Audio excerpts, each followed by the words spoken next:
What's going on, guys? Welcome back to my channel. Today I'm talking about horror films from my collection that deserve a second chance.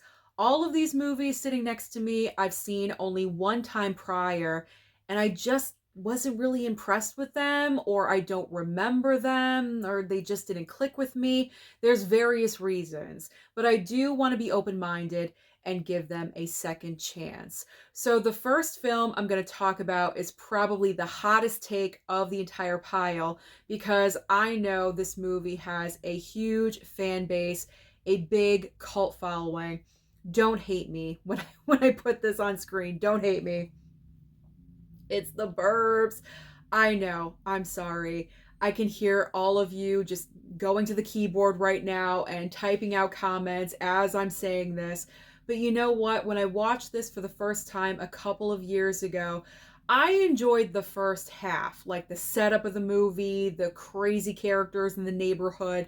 I was enjoying that. And then for some reason, somewhere along the line, the movie lost me. I'm not really sure where, and I'm not really sure why.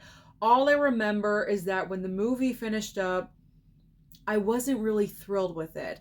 But for Tom Hanks, of course, I want to give it a second chance. I want to see what other people see in this movie. So I do have to rewatch The Burbs. This may be another strong hot take. We'll see. The original When a Stranger Calls. Now, I know the exact reason why I was not overly thrilled with this movie, but I will give it another chance because I had a preconceived notion about the plot line of this movie. If you haven't seen the original When a Stranger Calls, I possibly could be spoiling some things for you, so I do want to say that right off the bat, but I do have to mention it for my reasoning. So I thought the entire plot line of this movie was the babysitter in the house getting the crazy, phone calls and the kids upstairs. And I thought that happened the entire movie. That happens in the remake of When a Stranger Calls because I just watched that a couple of nights ago.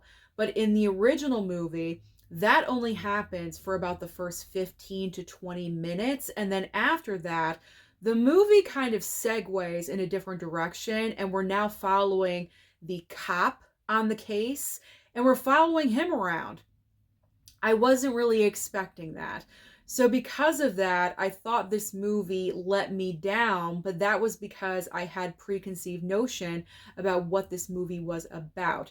So now that I know, upon a second watch, maybe I'll enjoy it a little bit more. So hopefully I will. Next up is Bloodfest. This is very easy. I don't remember what this movie is about. I don't remember it at all whatsoever. Usually when you see the cover of a 4K or a Blu-ray, whatever, you instantly remember what the movie is about, the plot line, something. I remember nothing. I remember nothing. And I think I get this movie and Hellfest confused all the time because I have Hellfest as well. And I think I'm just mixing them up. And I don't remember this one at all. Like, if you had a gun to my head, I would be dead because I could not tell you anything about this movie. And I think I watched this about a couple years ago. So it needs a refresh. It needs a refresh in my brain. So Bloodfest, I gotta rewatch. I gotta rewatch that again. Ugh, my face is starting to match my shirt. Well, oh well. All right, moving on. Moving on next to The Town That Dreaded Sundown. So I picked up this movie when Scream Factory was having one of their sales. I love a slasher, and this is actually based on true events, apparently, so that intrigued me as well, and that's the reason why I wanted to pick it up and put it in my collection and watch it. And when I did, I don't know. I think I found the movie kind of slow and boring, if I'm remembering correctly. Possibly I'm not. I don't know. All I remember is that I just was not really thrilled with this movie, but I definitely want to give it another chance because I love slashers. I love slasher movies. That's my favorite subgenre of horror. So this should be right up my alley. I'm not really sure why this didn't click with me. So second chance for the town that dreaded sundown. All right, speaking of Sundown, we have another Sundown movie. We have Sundown, the Vampire in Retreat. I just did not click with this movie, and I'm not really sure of the reason why, because we're dealing with vampires, and I love vampire movies. They are my preferred monster. So I'm not really sure why this did not click. Maybe I thought the movie was going to be something else, and it wasn't, and I was kind of disappointed. I'm not really sure, but Sundown definitely deserves another watch. All right, now we are moving on to Terror Train. Terror Train with Jamie Lee Curtis. So after Halloween and the major success of Halloween, Jamie Lee Curtis was just pumping out a slew of horror films, and Terror Train was one of those horror movies. So because of that, that was the reason why I wanted to pick it up. I'm like, yes, another horror film with Jamie Lee Curtis. I am there.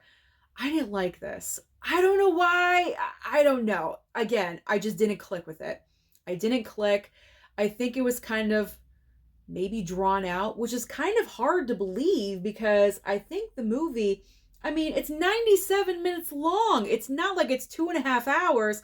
I'm not really sure why I'm thinking this movie is long and drawn out, but maybe there just isn't a lot happening. Like maybe there's just long pauses in the kills or something. I don't know. It's been a while.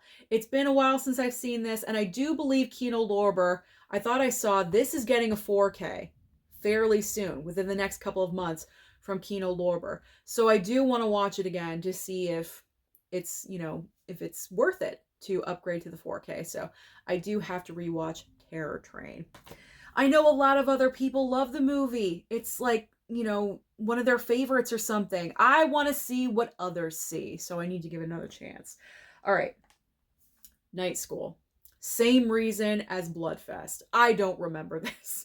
I do not remember this at all. It's kind of vague, very vague. I mean, I'm looking at the back here. I'm looking at the pictures. Nothing is coming to mind at all. I don't remember this woman on the back. Like, I don't remember anything. I think I fell asleep during this movie. That's the only explanation because I just can't recall anything. So, Night School, I can't really judge if it's good or bad because I just think I slept through the entire thing. I think I stayed awake for like 15 minutes and then I was out. So, gotta rewatch Night School. All right, next up. My Soul to Take. It kills me that I'm feeling this way because this is by Wes Craven. And I really enjoy Wes Craven. Wes Craven for me, and I think a lot of other people feel the same way, Wes Craven is not a winner all the time with every single movie. But I mean, you guys know the Scream franchise, at least the first 4 films, major fan of those. And then of course, Nightmare on Elm Street, in my opinion, is the best of the franchise, and he created that. So I am a fan of Wes. So when a subscriber sent over My Soul to Take, and I saw that it was done by Wes Craven. Did he write this too? Yes, written and directed by Wes Craven. So when I saw that Wes was the creative mind behind this, I got excited. And what happened for me in this movie that I think a lot of other people feel like, the premise of the film is really interesting. It's really interesting. It's strong. But as the movie goes along, it kind of turned into a mess. So I want to rewatch it to like confirm that, or maybe, I don't know, maybe upon a second watch, it will improve somehow, some way. But that's just really disappointing when you have a great idea and it starts out strong, but as the movie is going along, it's just like going down and down and down and down. And then by the time it ends, it's like, meh, it wasn't really that great. So I do want to give it another chance to see if I still feel the same way about this one. So that's just a shame because I thought the concept was really good, but it just tanked towards the end. Next up is Jacob's Wife, another all these vampire movies in my collection. What's going on? Another vampire film with Barbara Crampton, who is like iconic when it comes to horror films. And so this was like a random pickup. It was like, I don't know, $15 or something. It was like super cheap. And I don't know. I don't think I ever finished this movie, to be honest.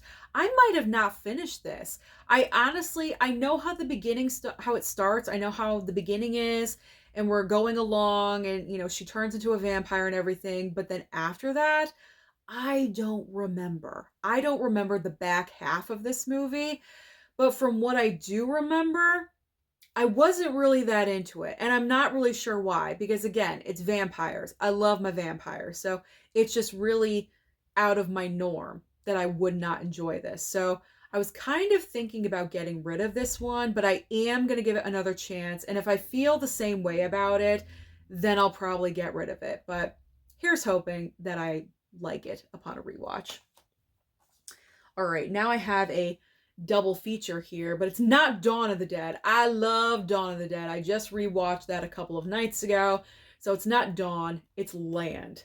I did not like Land at all. I think I was bored with it. I think I was scrolling on my phone at one point. Like, I don't know. It just did not hold my attention. Zombie films aren't really my go-to. Night of the Living Dead, of course, is iconic, the original. I love that one. Dawn of the Dead, love that one too. But Land, I don't know. I just didn't really care for it. But because I do have it, I own it, I do want to give it another chance. So we'll see. We'll see how I feel after rewatching Land of the Dead. By the way, I'm not watching any of these anytime soon. I just don't have time. I don't have time. But when I do, I will try to do so. However, there are a couple of Christmas films coming up that I may rewatch in December. And the first one of those is A Creature Was Stirring. I picked this up last year, and I know the exact reason why I need a rewatch with this. I fell asleep. I fell asleep about, I'd say 20 minutes, into the movie. And I kind of woke up.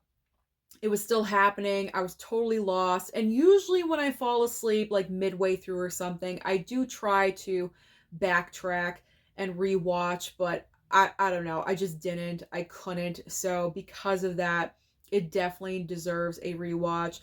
I don't know. I was kind of feeling like a certain way about the movie too. Like I didn't really know exactly what was happening. It was sort of kind of confusing. So hopefully when I watch it in December, I'll be like fresh. I won't be like dozing off. I'll be awake. I would say I'll drink coffee, but I don't drink coffee, so I can't do that. Maybe I'll drink a can of Coke right before I watch this. I don't know, to, give me some sugar and, make my brain stay awake. But this one, I fell asleep. So this was a victim of my sleepness. So it's not the movie's fault. It's my sleep. The sleep was the fault. All right, this is the last vampire film in the stack. Another double pack. It's not The Crazies. I enjoyed that one. It is Let Me In. 2 remakes, by the way. But the remake of Let Me In, I don't know. I really can't tell you. This is a case of maybe it just didn't click with me, and I don't know why. Because again, we're dealing with vampires. I love vampire movies. We're dealing with vampire children in this movie, so that's a different angle. That's interesting. I don't know. A lot of people love this movie. But I couldn't get there. I couldn't get to the love. And I stayed awake. I stayed awake during the entire time of this movie. And by the end, I was like, I don't see it. I don't see it. I'm like, why is everyone going nuts over this movie? So I definitely do have to give this one another chance. I mean, Chloe Grace Moretz is so good. And she's a little vampire in this movie. So like, I need to rewatch this. I need to. All right, the final film. This is my other Christmas movie that I do need to rewatch. It is Christmas, Bloody Christmas. First of all, great slipcover. That's like the number one. It's a great slipcover. I love the slip. But the reason why I have to rewatch this was because I stayed awake throughout the entire thing, but at the very end, I was like, I didn't really care for that. I didn't like it at all. But other people, when I talked about it, I think in New Release Review or whenever I talked about it in a video, a lot of you were commenting and telling me it's great. what's my problem? Like, what's wrong with me? Why didn't you enjoy that? It's a great slasher, Christmas movie, whatever. Like what's your problem? Why didn't you like that? I don't know. I just didn't like it. For some reason, again, didn't click. Didn't like it. I don't know why, but I will watch it again. I will watch it again. And if I feel the same way, if I don't click with it, then maybe it's time to say goodbye and let it go. But before I do that, I will give it a second chance. So that is my pile of second chances. There we go.